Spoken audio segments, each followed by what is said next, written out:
বিশ্বনবী সাল্লাল্লাহু আলাইহি ওয়াসাল্লামের দ্বারা কিছু হুকুম আমাদেরকে দিয়েছেন। এক নম্বর, আমাদের জন্য রোজা রাখতে হবে। গরমে 9, 10 অথবা 11 দুটো রোজা অবশ্যই রাখতে হবে। একটা রোজা রাখা কেউ যদি 3টে রোজা রাখে তাহলে তো অতি উত্তম। 2 নম্বর, মহরমের দিনে একটু ভালো খাওয়ার কথা হাদিস থেকে পাওয়া যায়। যদি এই মহরমের দিনে একটু ভালো মন্দ পরিবারকে যদি আমরা খাওয়াতে পারি, আল্লাহ পাক সারা বছর আমাদের জন্য আমাদের রুজিকে বরকত দেবে। আর বেশি বেশি করে আমাদেরকে এই মাসগুলোতে ইস্তেগফার করতে হবে, তওবা করতে হবে, যাতে করে আমরা ইমাম হাসান হুসাইনের সাথে কাল কিয়ামতের ময়দানে আমরা নাজাতটা করাতে পারি।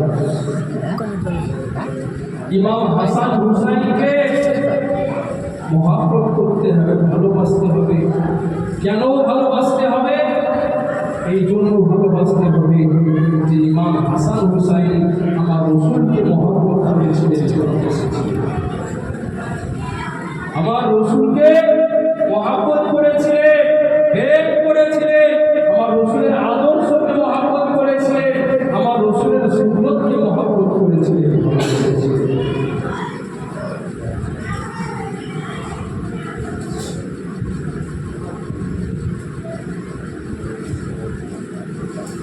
আলোচনার বেশি নয়, অল্প সময়ের মধ্যে ছোটো ছোটো বাচ্চারা আছে, আমাকে আগে বলেছে, তাই বেশি আলোচনা বাড়াবো না।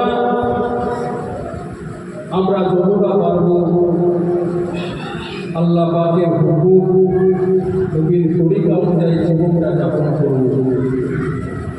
আল্লাহ নবী সাল্লাল্লাহু আলাইহি ওয়াসাল্লাম বললেন, মা আতাকুর রাসূলু ফাখুযুহু ওয়া মা নাহাকুম আনহু ফান্তাহু। দুনিয়ার জমিনে আমি তোমাদের জন্য দুটো জিনিস রেখে গেলাম, দুটো কাজ আমি করতে দিয়ে গেলাম। একটা হলো আমি যেটা আদেশ করেছি সেটা পালন করো, আমি যেটা নিষেধ করেছি সেটা ছেড়ে দিও।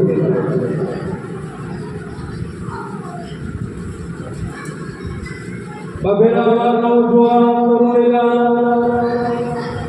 আমার রাসূলুল্লাহ জানিয়ে দিয়ে গেলেন, আমি তোমাদের জন্য দুটো কাজ দিয়ে গেলাম। আমি রাসূলুল্লাহ যেটা আদেশ করেছি সেটা মেনে নাও, আমি রাসূলুল্লাহ যেটা নিষেধ করেছি ছেড়ে দাও।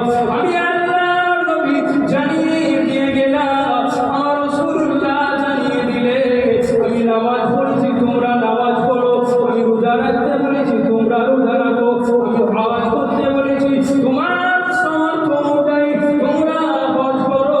আমি রাসূলুল্লাহ জানিয়ে দিয়েছি, তোমার পিতা মাতাকে মহব্বত ভালোবাসা করতে আমি জানিয়ে দিয়েছি, ভালোবাসা দাও। আমার রাসূলুল্লাহ জানিয়ে দিলাম, আমি রাসূলুল্লাহ বলে দিলাম, তোমরা বড়দেরকে সম্মান করো, ছোটদেরকে স্নেহ করো। আমি আর রাসূলুল্লাহ জানিয়ে দিলাম, তোমরা আত্মীয় স্বজনদেরকে মহব্বত করো, পাড়া প্রতিবেশীদেরকে মহব্বত করো, এতিম মিসকিনদেরকে মহব্বত করো, ভালোবাসো। আমি রাসূলুল্লাহ জানিয়ে দিলাম, অপরদিকে তোমরা অন্যায়ের বিরোধিতা করো। আমি রাসূলুল্লাহ সূর্য অপছন্দ করেছি, তোমরাও অপছন্দ করো। আমি রাসূলুল্লাহ মদকে অপছন্দ করেছি, তোমরাও অপছন্দ করো।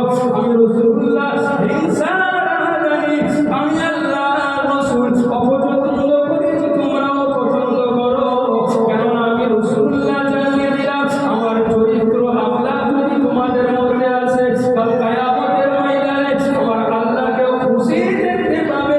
আমার আল্লাহ তোমাদেরকে দয়ার জান্নাতটা দিয়ে দেবে। আরো জোরে বলে রাসূলুল্লাহ আদর্শ সুন্নতকে আমাদের মানতে হবে। দুটো কাজ, যেটা আদেশ করেছে সেটা মানতে হবে, যেটা নিষেধ করেছে সেটা আমার থেকে ডিলিট করে দিতে হবে, সরিয়ে দিতে হবে। এর বেশি আর কিছু কাজ নেই। আল্লাহ পাক আমাদেরকে শোনার থেকে জানার থেকে